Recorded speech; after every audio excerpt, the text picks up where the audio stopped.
Government of India के पास priority sector में education department माशाल्लाह इस वक्त जिसको ये कंप्यूटर की नॉलेज नहीं होगी तो वो अब उसको सामने ला ही नहीं सकता। नाजरीन, जैसे कि आप जानते हैं कि हम वक्तन फ़वक्तन आप ही के मसाइल से रिलेटेड, आप ही के मसाइल से वाबस्ता शख्सियात को आपके रूबरू कराते हैं और उन शख्सियात तक आपके मसले मसाइल या मुश्किलात जो हैं या आपकी जो प्रॉब्लम्स हैं वो पहुंचाते हैं और कोशिश करते हैं कि आपकी प्रॉब्लम्स या मुश्किलात का इज़ाला हो सकें।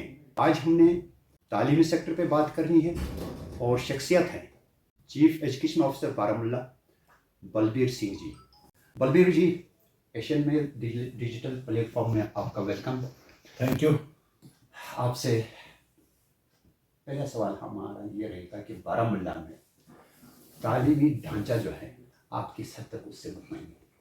सबसे पहले मैं आपके चैनल का शुक्रिया कर देता हूँ कि जो हमारे एजुकेशन की सेक्टर की बात लोगों तक पहुँचाते हैं और आज हमने जो यहाँ पर कुछ अपने स्कूल एजुकेशन में इनिशिएटिव्स लिए हैं या जो इम्प्रूवमेंट्स हैं, आपने ये मौका मुझे फराहम किया कि उस पर मैं बात करूं। आपका पहला सवाल जो ये है कि आप किस हद तक मुतमीन हैं, मैं आपको ये कहता चलूं कि मैं पिछले 1 साल से यहाँ पर district Baramulla school education department को देख रहा हूं। आज गवर्नमेंट सेक्टर में स्कूल एजुकेशन डिपार्टमेंट में काफ़ी इम्प्रूवमेंट है, चाहे वो इंफ्रास्ट्रक्चर के हवाले से है, चाहे वो इनरोलमेंट के हवाले से है, या जितने भी बाकी इनिशिएटिव्स हैं। मैं ये कहूँ मुनासिब रहेगा कि आज गवर्नमेंट ऑफ इंडिया के पास प्रायोरिटी सेक्टर में एजुकेशन डिपार्टमेंट है और इसमें मैक्सिमम से मैक्सिमम जो हमारी फंडिंग हो रही है और जो भी हमें अपने आला अफसरों के हदायत हैं वो यही हैं कि आप लास्ट बच्चे तक पहुंचने की कोशिश करें। उसके तहीं मैं आपको ये कहूँगा कि ये जो डिस्ट्रिक्ट बारामूला है ये JKUT का सबसे बड़ा ज़िला है। इसके 18 एजुकेशनल जोन्स हैं। टोटल जो हमारे स्कूल हैं इस डिस्ट्रिक्ट बारामूला में 1736 स्कूल है। जिन 1736 स्कूल्स में से हमारे 61 हायर सेकेंडरी स्कूल्स हैं, 161 हमारे हाई स्कूल्स हैं गवर्नमेंट सेक्टर में और हमारे 18 जोनल एजुकेशन अफसर्स हैं। एक बड़ी टीम है जो पूरे इस सेक्टर को देख रही है। और अगर आज की ये मैं बात कहूँ कि किस तरीके से हमने इसमें काम किया है इस साल, सबसे पहले जो हमारा एकेडमिक सेशन जो 2022-23 का स्टार्ट हुआ वो हमारा वेलकम ऑफ स्टूडेंट्स से स्कूल में स्टार्ट हुआ। जो ही हमने एकेडमिक सेशन किया तो पहला हफ्ता जो गवर्नमेंट्स की डायरेक्शंस थी, जो हमारे प्रिंसिपल सेक्रेटरी साहब हैं या हमारे वर्दी director school education Kashmir doctor तसद्दुक हुसैन मीर साहब हैं, उन्होंने पर्सनल उस वक्त स्कूलों में जाकर खुद बच्चों का वेलकम किया और हमने एक माहौल क्रिएट किया ताकि बच्चे जो हैं डिस्टर्ब ना हो जाए और बच्चों को एक वेलकम स्टेप लगे स्कूल में और बच्चे खुशी खुशी से स्कूल में आए। इस वक्त मैं 100% सेटिस्फाइड, क्योंकि जो प्लान हमारा एयर का प्लान था वो किस तरीके से हमारा प्लान था और किस तरीके से किस हद तक हम उसको कामयाब हुए उसको कंप्लीट करने में, इम्प्लीमेंट करने में मैं उससे मुतमीन हूँ। मैं अपने जितने भी फील्ड फंक्शनरीज हैं मैं उनसे मुतमीन हूँ। मैं इंफ्रास्ट्रक्चर के हवाले से मुतमीन हूँ क्योंकि इंफ्रास्ट्रक्चर बहुत ज्यादा डेवलप हुआ हमारे स्कूलों में। मैं मुतमीन हूँ कि जो हमने नया एक स्कीम चलाई अपने स्कूल्स में, early child care and education, उससे हमारा बेहतरी कितनी आई, हमारा सेक्टर कितना अपलिफ्टमेंट हुआ और हमने जो अर्ली चाइल्ड फ्रेंड मटेरियल्स जो अपने इन किंडरगार्टन्स में दिए वो प्रोवाइड किए। वो एक अनोखा एक स्टेप था। और वो स्टेप हमारा जो है वो पूरी कम्युनिटी में काफी सराहना हुई उसकी। जी, जी। और ये इनिशिएटिव यहीं पर खत्म नहीं हो जाता है। हमने इस साल अपने 36 स्कूल्स को आगाज लैब दी, जो एरेस्टो लैब्स होती हैं, राइट, जो कि अपनी नवीयत का पहला इनिशिएटिव होगा नेशनल लेवल पे। नेशनल लेवल जी, पे। जी। उसके हमारे सेक्टर में इस वक्त डिस्ट्रिक्ट बारामूला में 23 पीएम श्री स्कूल्स हैं, जिनकी डायरेक्ट फंडिंग सेंटर करता है, और उनका प्लान भी अगर बनता है तो डायरेक्ट सेंटर को जाता है। ये बहुत बड़ा एक इनिशिएटिव है। हमारे उसी जिम्मन में अगर हमारा कहीं मैन पावर हमारा कम था, हालांकि मैन पावर हमारा पीटीआर बहुत अच्छा है, 1:12 है हमारा पीटीआर, कहीं हमारा 1:9 भी है पीटीआर, मगर ये सब्जेक्ट स्पेसिफिक टीचर्स जो होते हैं हमारे 11th एंड 12th में, उनकी कमी थी। उसमें गवर्नमेंट ने एक बहुत जबरदस्त इनिशिएटिव लिया, जिसमें क्लस्टर रिसोर्स कोऑर्डिनेटर्स लगाए उन्होंने, और हमने उसमें 100 क्लस्टर कोऑर्डिनेटर्स लगाए जो कि डिफरेंट हायर सेकेंडरीज में गए, और वहां पर सब्जेक्ट टीचर्स। हमने एक पर्सनल अपना वाहिद एक इनिशिएटिव है डिस्ट्रिक्ट बारामूला का, हमने यहाँ पर क्रिएट किया है टीचर इंफॉर्मेटिक्स सेंटर। अच्छा, उसमें हमने 1500 टीचर ट्रेन किए लर्निंग आउटकम्स पर इसी साल। राइट, 850 टीचर्स मैंने मैथ किट और साइंस किट पर ट्रेन किए, क्योंकि हमें एलिमेंट्री में मुश्किल हो जाता था कि टीचर मैथ रिलेटेड नहीं मिलता था, तो वो फिर मुश्किल हो जाती थी बेसिक बनाने के लिए, तो हमने उनको ट्रेन किया। उसके अलावा हमने इसी टीचिंग इंफॉर्मेटिक्स सेंटर में, मेरे यहाँ पर डिस्ट्रिक्ट बारामूला में 230 डीडीओज हैं, 230 डीडीओ को फर्स्ट टाइम हमने hands on training they the, right, कि उनको किस तरीके से अपने दफ्तर चलाने हैं, और जो आज एप्स जो हैं डिजिटल एप्स, किस तरीके से समीक्षा ऐप चलाना है, किस तरीके से उनको जेके अटेंडेंस चलाना है, किस तरीके से उसको पीएफएमएस चलाना है, किस तरीके से उसको पेसेस चलाना है। उसमें मेरे जो रिसोर्स पर्सन क्रिएट हमने किया, मेरे सेक्शन ऑफिसर जो यहाँ पर हैं बारामूला में, मोहम्मद रमजान साहब, मेरे डिप्टी सीओ साहब हैं, मेरे बाकी लोग हैं, उन्हीं ने ही ये पूरा रिसोर्स जनरेट करके आरपीस क्रिएट किया और हमने ये किया। डिफरेंट एरियाज में डिफरेंट स्कूल्स हैं, मैं कहीं कहीं कुछ के नाम भी गिनवाऊंगा आपको। इंफ्रास्ट्रक्चर की कहीं कहीं प्रॉब्लम है, जैसे जैनपुरा हाई स्कूल है, अगर आपको मौका मिला होगा तो वहाँ पर इंफ्रास्ट्रक्चर की कमी है। मजग्राम एक जो है स्कूल, प्राइमरी स्कूल है, वहाँ पर भी प्रॉब्लम है। और इसी तरह नागानाड़ी, ये कुछ और भी कुछ एरियाज हैं। देखिए, पहले भी जिक्र किया कि हम एक ही स्टेप या वन गो में ही सब कुछ नहीं कर सकते हैं। आप भी इससे बाखबर हैं कि कहीं ना कहीं इस एजुकेशन सेक्टर को, इस स्कूल एजुकेशन सेक्टर, खासकर गवर्नमेंट स्कूल एजुकेशन सेक्टर जो है, इसमें कहीं ना कहीं कुछ कोताहियां पास्ट में रही हैं, यानी ठीक करने में टाइम लगता है। तो उसको अगर हम देखें तो जो 2021 से हमने स्टेप्स लिए हैं, डे बाय डे इसमें इंप्रूवमेंट हो रही है। आप ये देखें कि अगर मैं आपको थोड़ा सा पिछले साल का जो प्लान, मेरा कितनी बिल्डिंग पाइपलाइन में थी, मगर चूंकि इस वक्त जो हमारा वर्क्स, पहले हमारा वर्क्स जो था सिविल वर्क्स, वो हमारी अपनी इंजीनियरिंग विंग थी समग्रा की, अच्छा, वो देखते थे। मेरे 157 वर्कर्स हैं अंडर JKUT, राइट, जो इन्हीं स्कूलों का, कहीं 3 करोड़ की बिल्डिंग है, कहीं 4 करोड़ की बिल्डिंग है। आप ये देखोगे कि पहले आपको देखती थी वो बार्किंग गवर्नमेंट स्कूल, राइट, आज आप एक अच्छी खासी इमारतें देखोगे जो वर्टिकल एक्सपेंशन में है, कहीं G+1 है, कहीं G+2 है, कहीं G+3 है। तो ये जो है ये प्रेजेंट सिनेरियो है। इसी तरीके से मेरा जो PAB में जो प्रोजेक्ट अप्राइजल बोर्ड होता है, जो समग्र हमारा काम देखती है, 457 काम हैं पाइपलाइन में। अच्छा, तो एक ट्रेमेंडस चेंज है इंफ्रास्ट्रक्चर में, बट ये विद इन 1 or 2 आपके नॉलेज में है ये? बिल्कुल है। दूसरी बात, बहुत सारे स्कूलों में जो है टीचर्स की जो है कमी है,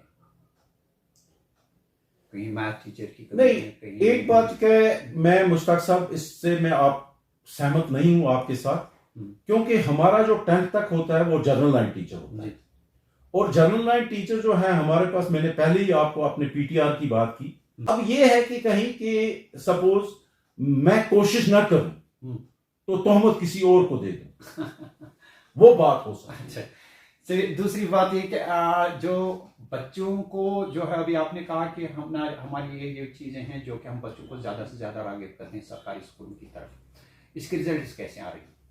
बच्चे आते हैं, इसके खातिर खा नताइज हैं, और आपने ये देखा भी होगा लास्ट ईयर हमें बहुत जगहों पर एप्रिसिएशन मिली, क्योंकि हमने इनरोलमेंट जो ड्राइव किया उसमें हमने 4 टाइप्स की एडमिशन अपने स्कूल्स में रखी थी।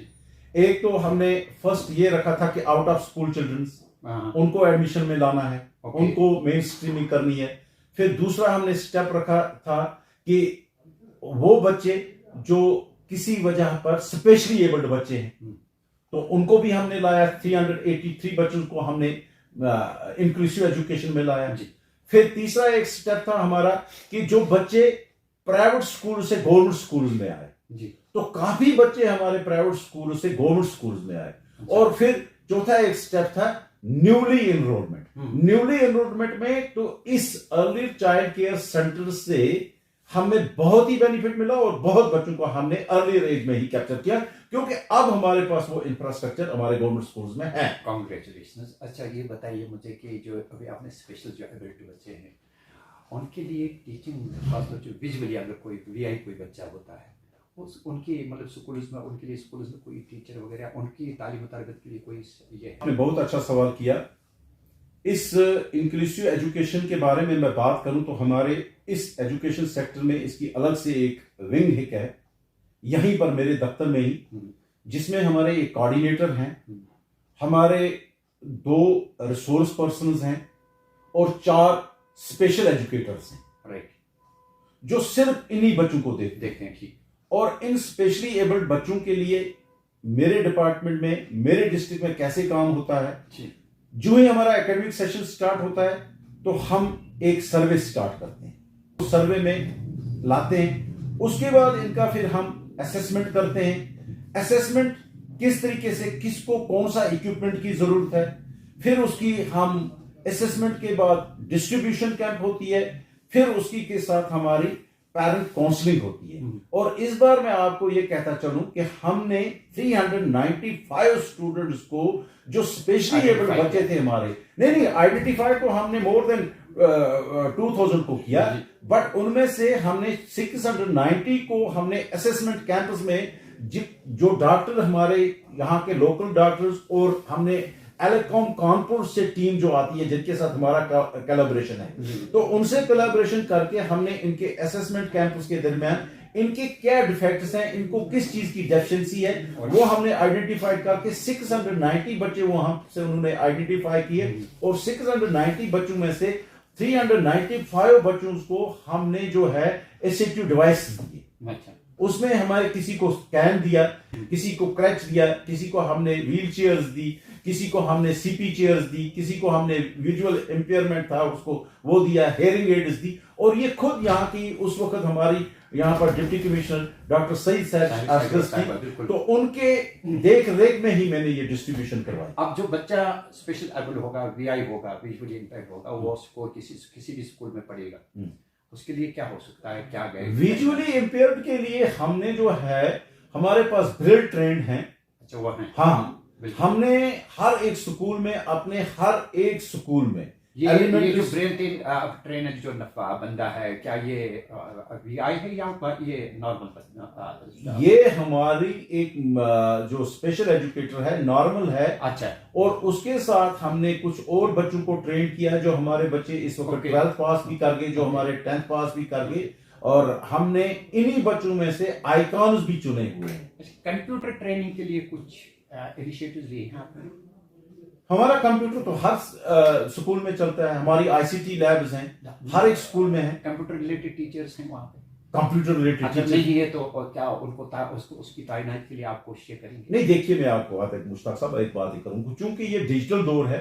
डिजिटल दौर में तो मैं भी कंप्यूटर जानने वाला हूं, आप भी कंप्यूटर जानने वाला है, हर कोई कंप्यूटर जानने वाला है। माशाअल्लाह इस वक्त जिसको ये कंप्यूटर की नॉलेज नहीं होगी तो वो अब उसको सामने ला ही नहीं सकते हम। तो कंप्यूटर टीचर अलग से तैनात करने का तो कोई सवाल ही नहीं है। बट ये है कि हर एक हमारे स्कूल में, मैंने पहले ही कहा 274 हमारे ऐसे स्कूल्स हैं, बाकी हर एक स्कूल में कंप्यूटर है। बट ये हमारे 274 स्कूल्स हैं जिनमें इन प्लेस है हमारी कंप्यूटर लैब्स। जी जी। +2 लेवल पर हमारे कंप्यूटर लेक्चरर्स हैं, इंफॉर्मेटिक लेक्चरर्स हैं, आईटी लेक्चरर्स हैं। दे आर ये रूटीन में है। हर दिन मुझे 3 स्कूल 4 स्कूल देखने हैं, उसके बाद मैं ऑफिस आ जाता हूं। सर लास्ट वन इज कि ट्रांसफर पॉलिसीज जो डिस्ट्रिक्ट के हैं वो कैसे रहती हैं? देखिए, ट्रांसफर पॉलिसी के रिलेटेड अगर मैं बात करूं तो ये गवर्नमेंट का एक इनिशिएटिव है और सबसे बेस्ट इनिशिएटिव है मुझे लगता यानी है। वही फॉलो होता है। Annual transfer drive. जी। क्योंकि पहले टीचर्स को ऑफिस टू ऑफिस जाना पड़ता था, जी। पर्सन टू पर्सन जाना पड़ता था, मेरी ट्रांसफर करें। आज उन्होंने सिंपल सा फोन उठाना है, जी। हमारा ट्रांसपोर्ट पोर्टल, ये जो ट्रांसफर पॉलिसी का पोर्टल है वो खुलता है। उसके लिए एक मखसूस टाइम एक है, उस पर उस वक्त उन्होंने अप्लाई करना है। अप्लाई करने के साथ अपनी 3 चॉइसें देनी है और उन्हीं 3 चॉइसों में उनका ट्रांसफर हो जाता है। अपनी बात के साथ खयानत करते हुए एक सवाल और आपसे पूछना चाहूँगा, वो ये कि स्कॉलरशिप्स को लेकर जो है बहुत सारे ऐसे डिसेबल बच्चे हैं जिनको जो स्कॉलरशिप जो है वो स्कूलों से नहीं मिलती। क्या आपके यहाँ कोई ऐसा प्रोविजन है, ऐसा कोई ये है कि वो स्कॉलरशिप के जुमरे में लाए जाएं? अगर आपके पास, आपने ये इंक्लूसिव बच्चों की बात की, स्पेशली एबल्ड बच्चों की बात की कि जनरल बच्चों की बात की? मैं स्पेशल बच्चों की बात स्पेशल बच्चों की बात अगर करें तो मैंने इस बार जो है 29 लाख रुपया डायरेक्ट डीबीटी किया है उन बच्चों को। ठीक। और ये ऑन रिकॉर्ड आप चेक भी कर सकते हैं। लेकिन उसमें अक्सर बच्चे जो है ड्रॉप हो जाते हैं जब वो पूछते हैं किसी से, अपने असातिज़ा डिफरेंट सोर्स से, कहते हैं हमें पता नहीं। नहीं, देखिए ना, एक बात, डीबीटी मीन्स कि उनके अकाउंट में पैसा गया। किनके? बच्चों के डायरेक्ट अकाउंट में पैसा गया। बिल्कुल। ये ना तो बाप के अकाउंट में पैसा गया, ना माँ के अकाउंट में पैसा गया, ना नहीं होता है कोई उसका जो है रिजेक्शन भी नहीं नहीं। हमारा जो है, हमारे इंक्लूसिव एजुकेशन में जितने भी बच्चे हैं जो मेरे इस स्कूल के जुमरे में, इनको 3-4 किस्म की स्कॉलरशिप मिलती है। एक तो एस्कॉर्ट अलाउंस मिलता है जी, वो भी बच्चों के डायरेक्ट अकाउंट में गया। राइट। फिर उसके बाद रीडिंग अलाउंस है जी, वो भी डायरेक्ट बच्चों के इसमें गया जी।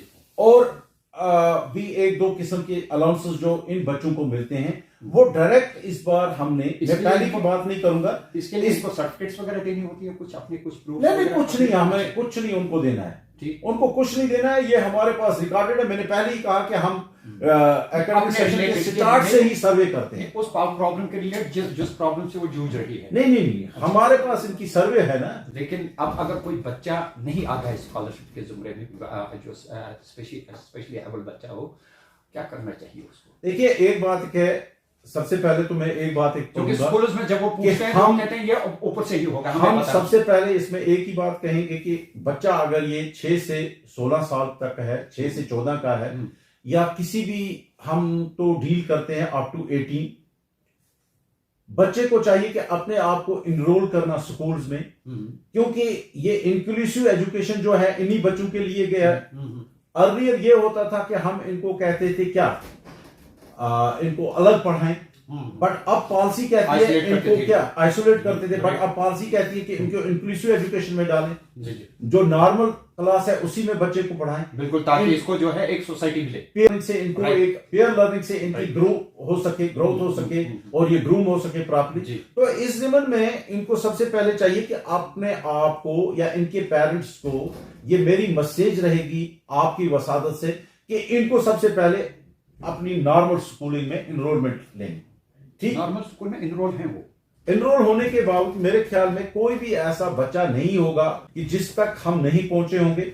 अगर कोई ऐसा बच्चा है तो काइंडली मुझे कन्वे करें। मैं एशियन में का भी शुक्रिया करना चाहूंगा, आपका भी शुक्रिया करना चाहूंगा कि ये कुछ जो बातें थी ये मेरे बच्चों तक पहुंचेंगी, मेरे लोगों तक पहुंचेंगी आपकी वसादत से, ताकि किसी का बेनिफिट हो सके। क्योंकि ये इनिशिएटिव्स जो हैं, ये गवर्नमेंट के इनिशिएटिव्स जो हैं, ये कम्युनिटी के लिए हैं, ये लोगों के लिए हैं, ये बच्चों के लिए। हम बीच में एक वसाइल एक हैं, और अगर हम ये उन तक प्रॉपरली नहीं पहुंचा सकते हैं तो हम आखिरत में देनदार। Thank you sir.